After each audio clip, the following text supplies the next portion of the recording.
Hi friends, welcome back to my channel. ಇನ್ನೇನು ಧನುರ್ಮಾಸ ಮುಗಿದು ನಮಗೆ ಮರುದಿನ ಬರುವಂಥ ವಿಶೇಷವಾದ ಹಬ್ಬ ಅಂತ ಹೇಳಿದ್ರೆ ಮಕರ ಸಂಕ್ರಾಂತಿ. ಈ ವರ್ಷ ಜನವರಿ 15ನೇ ತಾರೀಕು 2026 ಮಕರ ಸಂಕ್ರಾಂತಿ ಬರ್ತಾ ಇದೆ. ಸೂರ್ಯನಾರಾಯಣನು ಧನುಸ್ಸು ರಾಶಿಯಿಂದ ಮಕರ ರಾಶಿಗೆ ಪ್ರವೇಶ ಮಾಡುವಂಥ ದಿನ ಇದು. ಈ ದಿನ ಮಕರ ಸಂಕ್ರಮಣ ಉಂಟಾಗುತ್ತೆ. ನಾವು ಈ ದಿನ ಮಕರ ಸಂಕ್ರಾಂತಿಯನ್ನು ಆಚರಣೆ ಮಾಡ್ತೀವಿ. ಈ ದಿನ ರೈತರಿಗೆ ತುಂಬ ವಿಶೇಷವಾದ ದಿನ ಅಂತಲೇ ಹೇಳ್ಬೋದು. ಅವರ ಬೆಳೆಯನ್ನು ಕೊಯ್ಲು ಮಾಡಿ ಬೆಳೆದಂಥ ಬೆಳೆಯನ್ನೆಲ್ಲ ಒಟ್ಟುಗೂಡಿಸಿ ಪೂಜೆ ಮಾಡುವಂಥ ಪುಣ್ಯ ದಿನ ಅಂತ ಹೇಳ್ಬೋದು. ಈ ದಿನ ದಕ್ಷಿಣಾಯಣ ಮುಗಿದು ಉತ್ತರಾಯಣಕ್ಕೆ ನಾವು ಕಾಲಿಡ್ತಾ ಇದ್ದೀವಿ. ಸೂರ್ಯನಾರಾಯಣನು ತನ್ನ ಮಗ ಶನಿದೇವನೊಂದಿಗೆ ಜಗಳ ಆಡಿ ಬೇರೆ ಆಗಿದ್ದಾಗ ಸೂರ್ಯನು ಶನಿದೇವನಲ್ಲಿ ಹೋಗಿ ಸಂಧಾನ ಮಾಡಿಕೊಂಡು ಒಟ್ಟಾದ ದಿನ ಅಂತಲೂ ಸಹ ಕರಿತೀವಿ.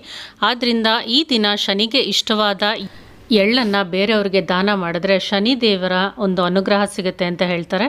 ಆದ್ದರಿಂದ ಈ ದಿನ ಎಳ್ಳು ಬೆಲ್ಲವನ್ನು ಮಾಡಿಕೊಂಡು ಬೇರೆಯವರ ಜೊತೆ ನಾವು ಹಂಚ್ಕೋತೀವಿ.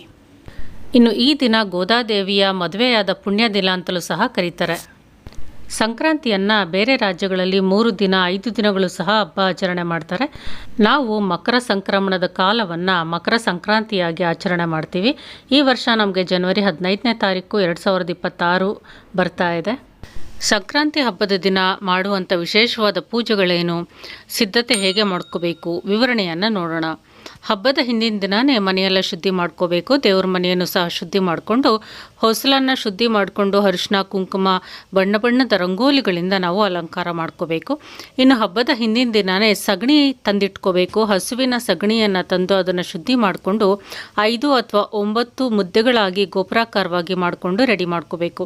ಇನ್ನು ಹಬ್ಬದ ದಿನ ಬೆಳಗ್ಗೆ ಬೇಗನೆ ಎದ್ದು ತಲೆಗೆ ಸ್ನಾನ ಮಾಡಿಕೊಂಡು ಪೂಜೆಗೆ ಅಣಿ ಮಾಡ್ಕೋಬೇಕು. ಇವತ್ತು ವಿಶೇಷವಾಗಿ ಸ್ವೀಟ್ ಪೊಂಗಲ್, ಖಾರ ಪೊಂಗಲನ್ನು ಒಂದು ನೈವೇದ್ಯಕ್ಕೆ ಮಾಡ್ಕೋಬೇಕು. ಕಬ್ಬಿನ ಜಲ್ಲೆಗಳು, ಎಲಚಿಕಾಯಿ, ಎಳ್ಳು ಬೆಲ್ಲ ಇವುಗಳನ್ನು ಸಿದ್ಧತೆ ಮಾಡಿ ಇಟ್ಕೋಬೇಕು. ಇನ್ನು ಮೊದಲನೇದಾಗಿ ನಾವು ಸಗಣಿ ಪೂಜೆಯನ್ನು ಮಾಡಬೇಕು. ಮಹಿಳೆಯರು ಮುಖ್ಯವಾಗಿ ಈ ದಿನ ಸಗಣಿ ಪೂಜೆಯನ್ನು ಮಾಡೋದ್ರಿಂದ, ಮದುವೆಯಾದ ಗೃಹಿಣಿಯರು ಈ ಪೂಜೆ ಮಾಡೋದ್ರಿಂದ ಅವರು ಸೌಭಾಗ್ಯವರ್ಧನೆ ಆಗುತ್ತೆ. ಮದುವೆ ಆಗಬೇಕಾಗಿರುವಂಥ ಕನ್ಯೆಯರು ಸಗಣಿ ಪೂಜೆ ಮಾಡೋದ್ರಿಂದ ಬೇಗನೆ ಕಂಕಣ ಭಾಗ್ಯ ಕೂಡಿ ಬರುತ್ತೆ ಅಂತ ಹೇಳ್ಬೋದು. ಇನ್ನು ಒಂದು ಸಂತಾನ ಭಾಗ್ಯಕ್ಕಾಗಿ ಎದುರು ನೋಡ್ತಾ ಇರುವಂಥ ಗೃಹಿಣಿಯರು ಈ ಸಗಣಿ ಪೂಜೆ ಮಾಡೋದ್ರಿಂದ ಶೀಘ್ರ ಫಲ ಅನ್ನೋದು ಸಿಗುತ್ತೆ ಅಂತ ನಂಬಲಾಗಿದೆ. ನೀವು ಮಾಡಿರುವಂಥ ಸಗಣಿ ಮುದ್ದೆಗಳನ್ನು ರಂಗೋಲಿ ಮಧ್ಯ ರಂಗೋಲಿ ಸುತ್ತಲೂ ಇಟ್ಟು ಅದಕ್ಕೆ ಅರಿಶಿನ ಕುಂಕುಮ ಹೂವನ್ನು ಇಟ್ಟು ಪೂಜೆಯನ್ನು ಸಲ್ಲಿಸಬೇಕು. ನೀವು ಮಾಡಿರುವಂಥ ನೈವೇದ್ಯವನ್ನು ಸಹ ಇಟ್ಟು ಸಗಣಿ ಮುಂದೆ ಒಂದು ನೈವೇದ್ಯವನ್ನು ಸಮರ್ಪಣೆ ಮಾಡಬೇಕು. ತಪ್ಪದೇ ಮಹಿಳೆಯರು ಸಗಣಿ ಪೂಜೆ ಮಾಡೋದ್ರಿಂದ ಮನೆಗೆ ಆಗಿರುವಂಥ ದೃಷ್ಟಿಗಳನ್ನೆಲ್ಲ ನಿವಾರಣೆ ಮಾಡ್ಬೋದು. ಮನೆಗೆ ಅಭಿವೃದ್ಧಿಯನ್ನು ಈ ಒಂದು ಪೂಜೆ ತಂದುಕೊಡುತ್ತೆ. ನಂತರ ದೇವರ ಮನೆಯಲ್ಲಿ ಪೂಜೆಗೆ ಸಿದ್ಧತೆ ಮಾಡ್ಕೋಬೇಕು. ಇವತ್ತು ಮುಖ್ಯವಾಗಿ ನಾವು ರಾಮ, ಲಕ್ಷ್ಮಣ, ಸೀತೆ, ಆಂಜನೇಯ ಸ್ವಾಮಿಯ ಫೋಟೋವನ್ನು ಇಟ್ಟು ಪೂಜೆಯನ್ನು ಮಾಡಬೇಕು.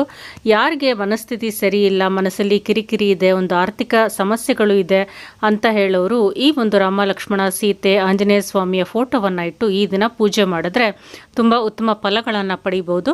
ಜೊತೆಗೆ ಈ ದಿನ ಮಾಡುವಂಥ ಪೂಜೆಗೆ ತುಂಬ ವಿಶೇಷವಾದ ಮಹತ್ವ ಇದೆ. ಯಾಕೆಂದರೆ ಈ ದಿನ ಮಾಡುವ ಪೂಜೆಗೆ ನಮ್ಮ ಪಿತೃಗಳಿಂದ ನಮಗೆ ಒಂದು ಆಶೀರ್ವಾದನೂ ಸಹ ಸಿಗುತ್ತೆ. ಆದ್ದರಿಂದ ಶ್ರದ್ಧಾಭಕ್ತಿಯಿಂದ ಈ ದಿನ ನಿಮ್ಮ ಇಷ್ಟ ದೇವರನ್ನು ವೆಂಕಟೇಶ್ವರ ಸ್ವಾಮಿ, ಲಕ್ಷ್ಮೀ ಫೋಟೋ ಆಗ್ಬೋದು ಅಥವಾ ವಿಷ್ಣು ಲಕ್ಷ್ಮೀ ಫೋಟೋ ಆಗ್ಬೋದು, ತಪ್ಪದೇ ಪೂಜೆಯನ್ನು ಮಾಡಬೇಕು. ಇನ್ನು ಈ ದಿನ ಪೂಜೆಗೆ ವಿಶೇಷವಾಗಿ ಅಕ್ಕಿ ಹಿಟ್ಟಿನ ದೀಪಗಳನ್ನು ಸಹ ಬೆಳಗಿಸ್ತಾರೆ. ಅಕ್ಕಿ ಹಿಟ್ಟು, ಬೆಲ್ಲದ ಪುಡಿ, ಹಾಲು ಇವುಗಳನ್ನು ಮಿಶ್ರಣ ಮಾಡಿಕೊಂಡು 2 ದೀಪಗಳನ್ನು ರೆಡಿ ಮಾಡಿಕೊಂಡು ಅದಕ್ಕೆ ತುಪ್ಪ ಜೊತೆಗೆ ಒಂದು ಬತ್ತಿಯನ್ನು ಇಟ್ಟು ಬತ್ತಿ ಬೆಳಗಿಸ್ಕೋಬೇಕು. ಪೂಜಾ ಸಮಯದಲ್ಲಿ ದೀಪಗಳ ಜೊತೆಗೆ ಈ ಒಂದು ದೀಪಗಳು, ಅಕ್ಕಿ ಹಿಟ್ಟಿನ ದೀಪಗಳನ್ನು ಸಹ ಪೂಜೆಗೆ ಇಟ್ಟು ಬೆಳಗಿಸ್ಕೊಳ್ಳೋದು ತುಂಬಾ ವಿಶೇಷ. ವಿಷ್ಣುವಿಗೆ ಅಕ್ಕಿ ಹಿಟ್ಟಿನ ದೀಪ ಅಂದರೆ ತುಂಬಾ ಪ್ರಿಯ. ಇನ್ನು ನೀವು ಯಾವ ದೇವರ ಫೋಟೋ ಅಥವಾ ವಿಗ್ರಹವನ್ನು ಇಟ್ಟಿದ್ದೀರಾ ಆ ದೇವರಿಗೆ ಪೂಜೆಯನ್ನು ನೀವು ಸ್ತೋತ್ರ ಮಂತ್ರಗಳೊಂದಿಗೆ ಅರ್ಪಣೆಯನ್ನು ಮಾಡಬೇಕು. ಮೊದಲನೇದಾಗಿ ದೀಪಗಳನ್ನು ಬೆಳಗಿಸ್ಕೊಂಡು ನೀವು ರಾಮ, ಲಕ್ಷ್ಮಣ, ಸೀತೆ ಫೋಟೋವನ್ನು ಇರಿಸ್ಕೊಂಡಿದ್ರೆ ರಾಮನ ಅಷ್ಟೋತ್ತರ ಶತನಾಮಾವಳಿಯನ್ನು ಹೇಳ್ಕೋಬೇಕು. ಅಥವಾ ವೆಂಕಟೇಶ್ವರ ಸ್ವಾಮಿ, ಲಕ್ಷ್ಮಿಯ ಫೋಟೋ ವಿಗ್ರಹಗಳು ಇಟ್ಕೊಂಡಿದ್ರೆ ವೆಂಕಟೇಶ್ವರ ಸ್ವಾಮಿ, ಲಕ್ಷ್ಮಿಯ ಅಷ್ಟೋತ್ತರವನ್ನು ಪಠಿಸಬೇಕು. ವಿಷ್ಣುವಿನ ಫೋಟೋವನ್ನು ಇಟ್ಕೊಂಡಿದ್ರೆ ವಿಷ್ಣುವಿನ ಶತನಾಮಾವಳಿಯನ್ನು ತಪ್ಪದೆ ಒಂದು ಸ್ತೋತ್ರ ಮಂತ್ರಗಳನ್ನು ಅರ್ಪಿಸಬೇಕು. ದೀಪಗಳನ್ನು ಬೆಳಗಿಸ್ಕೊಂಡು ಗಣೇಶನಿಗೆ ಮೊದಲು ಪೂಜೆಯನ್ನು ಸಲ್ಲಿಸಿ ನೈವೇದ್ಯವನ್ನು ಸಹ ಇಟ್ಟು ಪೂಜೆಯನ್ನು ಮಾಡಿ ನಂತರ ನೀವು ಯಾವುದೇ ಒಂದು ರಾಮ, ಲಕ್ಷ್ಮಣ, ಸೀತೆ ಫೋಟೋ ಇಲ್ಲ ಅಥವಾ ವಿಷ್ಣುವಿನ ಫೋಟೋ ಇಲ್ಲ ಅಂತ ಹೇಳಿದ್ರೆ ಲಕ್ಷ್ಮೀ ಫೋಟೋ ವಿಗ್ರಹ ಎಲ್ಲರ ಮನೆಯಲ್ಲೂ ಇದ್ದೇ ಇರುತ್ತೆ. ಅದಕ್ಕೆ ನೀವು ಪೂಜೆಯನ್ನು ಸಲ್ಲಿಸ್ಬೋದು.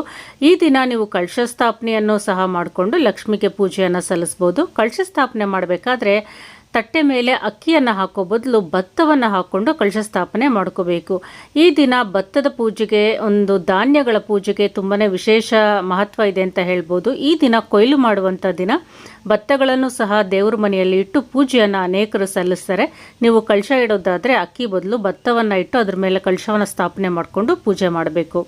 ಇನ್ನು ಕಳಶ ಸ್ಥಾಪನೆ ಮಾಡಿದರೆ ಅದಕ್ಕೆ ಅಷ್ಟೋತ್ತರವನ್ನು ಹೇಳ್ತಾ ಒಂದು ಹೂವಿನಿಂದ ಅಥವಾ ಅಕ್ಷತೆಯಿಂದ ಅಥವಾ ಕುಂಕುಮಾರ್ಚನೆಯನ್ನು ಮಾಡ್ತಾ ಪೂಜೆಯನ್ನು ಸಲ್ಲಿಸಬೇಕು. ಯಾವ ದೇವರ ಒಂದು ಪೂಜೆಯನ್ನು ಸಲ್ಲಿಸ್ತಾ ಇದ್ದೀರೋ ಆ ದೇವರ ಒಂದು ಅಷ್ಟೋತ್ತರ ಶತನಾಮಾವಳಿ ಸ್ತೋತ್ರ ಮಂತ್ರಗಳನ್ನು ಪಠಿಸಬೇಕು. ನೀವು ಮಾಡಿರುವಂಥ ನೈವೇದ್ಯವನ್ನು ದೇವರ ಮುಂದೆ ಇಟ್ಟು ಗಂಧದ ಕಡ್ಡಿ, ಕರ್ಪೂರ, ಸಾಂಬ್ರಾಣಿ ಬತ್ತಿಯಿಂದ ಪೂಜೆಯನ್ನು ಮಾಡಿ ನೈವೇದ್ಯವನ್ನು ಸಮರ್ಪಣೆ ಮಾಡಬೇಕು. ಇನ್ನು ಪೂಜೆ ಆದ ನಂತರ ಸೂರ್ಯನಾರಾಯಣನಿಗೆ ಒಂದು ಅರ್ಘ್ಯವನ್ನು ಅರ್ಪಿಸಬೇಕು.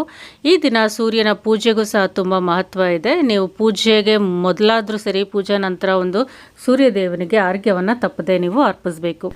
ಮನೆಯ ಪೂಜೆ ಆದ ನಂತರ ವಿಶೇಷವಾಗಿ ಗೋ ಪೂಜೆಯೂ ಸಹ ಈ ದಿನ ಮಾಡ್ತಾರೆ. ಮನೆ ಹತ್ತಿರ ಇರುವ ಗೋಮಾತೆ ಹತ್ರ ಹೋಗಿ ಕಾಲುಗಳಿಗೆ ನೀರನ್ನು ಹಾಕಿ ಒರೆಸಿ ಅರಿಶಿನ ಕುಂಕುಮ ಇಟ್ಟು ತಿನ್ನೋದಕ್ಕೆ ಪೊಂಗಲ್ಲು ಅಥವಾ ಕಬ್ಬಿನ ಜಲ್ಲೆ ಅಥವಾ ಎಳ್ಳು ಅಥವಾ ಬೆಲ್ಲವನ್ನು ಕೊಟ್ಟು ಗೋಮಾತೆಗೆ ಪೂಜೆಯನ್ನು ಸಲ್ಲಿಸೋದು, ಆಶೀರ್ವಾದವನ್ನು ಪಡ್ಕೊಳ್ಳೋದು ತುಂಬಾ ವಿಶೇಷ. ಈ ದಿನ ತಪ್ಪದೆ ಈ ದಿನ ಗೋಪೂಜೆಯನ್ನು ಮಾಡಬೇಕು. ಮನೆಯ ಪ್ರತಿಯೊಬ್ಬ ಸದಸ್ಯರು ಸಹ ಗೋಮಾತೆಯ ಪೂಜೆಯನ್ನು ಸಲ್ಲಿಸೋದು ತುಂಬಾ ವಿಶೇಷ ಫಲಗಳನ್ನು ಸಹ ಪಡಿಬೋದು. ಸಂತಾನ ಭಾಗ್ಯಕ್ಕೆ ಎದುರು ನೋಡ್ತಾ ಇರುವಂಥವರು ಗೋಪೂಜೆಯನ್ನು ಈ ದಿನ ತಪ್ಪದೆ ಮಾಡಿ. ಗೋಮಾತೆಯಲ್ಲಿ ಕೋಟಿ ದೇವತೆಗಳು ನೆಲೆಸಿರ್ತಾರೆ. ಮಕ್ಕಳ ಹತ್ರ ಗೋಪೂಜೆಯನ್ನು ಮಾಡಿಸಿದ್ರೆ ಅವರ ವಿದ್ಯಾಭ್ಯಾಸ ಆಗಲಿ, ಅವರ ಆರೋಗ್ಯ ಐಶ್ವರ್ಯ ವೃದ್ಧಿಯಾಗುತ್ತೆ. ಇನ್ನು ಸಂಕ್ರಾಂತಿ ಅಂತ ಹೇಳಿದ್ರೆ ಎಳ್ಳು ಬೆಲ್ಲ ಹಂಚಿಕೊಳ್ಳುವಂಥದ್ದು. ಸಂಜೆ 5 ವರ್ಷ ಅದಕ್ಕೆ ಕೆಳಗೆ ಇರುವಂಥ ಮಕ್ಕಳಿಗೆ ಫಲ ಹೆರಿಯೋದು ಅಥವಾ ಎಳ್ಳು ಬೀರೋ ಕಾರ್ಯಕ್ರಮನೂ ಸಹ ತಪ್ಪದೆ ಮಾಡ್ತಾರೆ. ಮಕ್ಕಳಿಗೆ ಹೊಸ ಬಟ್ಟೆಯನ್ನು ಹಾಕಿ ಒಂದು ಪೀಠದ ಮೇಲೆ ಕೂರಿಸಿ ತಟ್ಟೆಯಲ್ಲಿ 5 ತಟ್ಟೆಗಳಲ್ಲಿ ಎಳ್ಳು ಬೆಲ್ಲ, ಒಂದು ತಟ್ಟೆಯಲ್ಲಿ ಕಾಯಿನ್ಸು, ಕಬ್ಬಿನ ಜಲ್ಲೆ, ಬಗೆಯ ಹಣ್ಣುಗಳು, ಎಲ್ಚಿಕಾಯಿ, ಈ ರೀತಿಯ 5 ತಟ್ಟೆಗಳಲ್ಲಿ ಜೋಡಿಸ್ಕೊಂಡು ಮಕ್ಕಳಿಗೆ ಅರಿಶಿನ ಕುಂಕುಮವನ್ನು ಇಟ್ಟು ಹೂವಿನ ಹಾರವನ್ನು ಹಾಕಿ 3 ಬಾರಿ ಎಳ್ಳು ಬೆಲ್ಲ, ಕಬ್ಬಿನ ಜಲ್ಲೆ, ಕಾಯಿನ್ಸನ್ನು ಒಂದು ತಟ್ಟೆಯಲ್ಲಿ ತಗೊಂಡು ಮಕ್ಕಳ ತಲೆಗೆ 3 ಬಾರಿ ಎರೀಬೇಕು. 5 ಜನ ಅಥವಾ 9 ಜನ ಮುತ್ತೈದರನ್ನು ಕರೆದು ಈ ರೀತಿ ಫಲವನ್ನು ಎರಿಸ್ಕೋಬೇಕು. ಈ ರೀತಿ ಮಾಡೋದ್ರಿಂದ ಮಕ್ಕಳಿಗೆ ತುಂಬಾ ಶ್ರೇಯಸ್ಕರ, ಆರೋಗ್ಯ ವೃದ್ಧಿ ಆಗುತ್ತೆ. ಯಾವುದೇ ನರದೃಷ್ಟಿ, ಕೆಟ್ಟ ದೃಷ್ಟಿ ಆಗಿದ್ರೂ ಅದೆಲ್ಲ ನಿವಾರಣೆ ಆಗುತ್ತೆ. ಇನ್ನು ಮಕ್ಕಳು ಅವರ ಸ್ನೇಹಿತರಿಗೆ, ಅಕ್ಕಪಕ್ಕದ ಮನೆಯವರಿಗೆ, ನೆಂಟರು, ಇಷ್ಟರಿಗೆ ಎಳ್ಳು ಬೆಲ್ಲವನ್ನು ವಿತರಣೆ ಮಾಡೋಕ್ಕೆ ಹೋಗ್ತಾರೆ. ತುಂಬ ಖುಷಿಯಾದ ಒಂದು ಸಂಭ್ರಮ ಸಡಗರದಿಂದ ಕೂಡಿರುವಂಥ ಈ ಒಂದು ಸಂಕ್ರಾಂತಿ ಹಬ್ಬವನ್ನು ಎಲ್ಲರೂ ಎಳ್ಳು ಬೆಲ್ಲ ತಿಂದು ಒಳ್ಳೆ ಮಾತನಾಡಬೇಕು ಅಂತ ಹಿರಿಯರು ಹೇಳ್ತಾರೆ. ಸಗಣಿ ಪೂಜೆ ಮಾಡಿರುವಂಥವ್ರು ಸಂಜೆ ವೇಳೆಗೆ ಯಾರೂ ತುಳಿದೇ ಇರುವಂಥ ಜಾಗಕ್ಕೆ ಸಗಣಿಯನ್ನು ತಗೊಂಡೋಗಿ ಹಾಕಬೇಕು. ಅಕ್ಕಿ ಹಿಟ್ಟಿನ ದೀಪವನ್ನು ಬೆಳಗಿಸಿದ್ರೆ ನೀವು ಆ ದೀಪವೆಲ್ಲ ಆರಿದ್ಮೇಲೆ ಅದನ್ನು ತಗೊಂಡು ಹೋಗಿ ಹಸುಗಳಿಗೆ ತಿನ್ನೋದಕ್ಕೆ ಕೊಡಬೇಕು. ಎಲ್ಲರಿಗೂ ಒಳ್ಳೆಯದಾಗಲಿ. ಈ ವಿಡಿಯೋ ಇಷ್ಟ ಆಗಿದ್ರೆ ಲೈಕ್ ಮಾಡಿ, ಶೇರ್ ಮಾಡಿ, ಕಮೆಂಟ್ ಮಾಡಿ. Thank you for watching.